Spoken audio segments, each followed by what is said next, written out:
Guys, ako to at di pala tayo naka-vlog kasi magpapasok na ako. Kaya magbablog tayo ngayon. Okay? May kukwento ko sa inyong storya. Istorya nung kaibigan ko na si RIPS. Nung magkaibigan, alam ko ano yun, 4 kami. Tapos yung isa, iniwanan ako. Pero yung RIPS, he did make it. Sabi sa akin ni Kevin, ayun yung isang kaibigan ko na kilala rin ni RIPS. Sabi ni Kevin, kasi nag-usap sila ni Kevin at ni Ace. Sabi ni Ace, "Hoy Kevin, may sasabihin pala ako. Huwag mo sabihin kay Kelly ah." Sige, ano yun? Hindi ko naman eh. Kasi ang laki ng sakit niya. May lung cancer.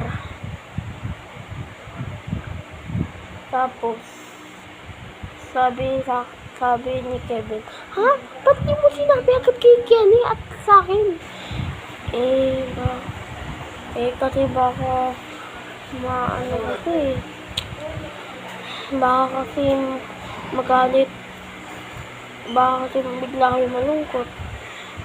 Yung mga pinag-uusapan nila. Tapos, sinabi niya sa akin ni Kevin na he didn't make it.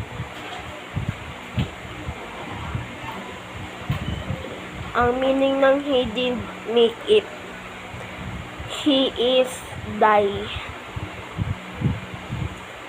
Ayun yung storya ni RIP Ace. Ay, kwento ko na rin yung kay RIP Kevin. Yung kay RIP Kevin, sabi sa akin, di ba 4 na kami magkakaibigan? Sabi sa akin yung isa na buhay pa siya, na si Vince. Sabi sa akin ni Vince, "Kelly, patay namin si Kevin. Baka sumunod na tayong dalawa." Sabi ko, "Ha? Imposible naman yan. Kasi mahal tayo ni God." Tapos, ang kinamatay na raw ni RIP Kevin,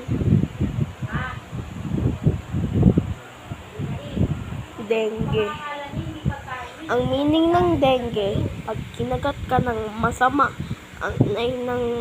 ng infected na langaw, pwede ka mamatay. Doon na nga nagtatapos.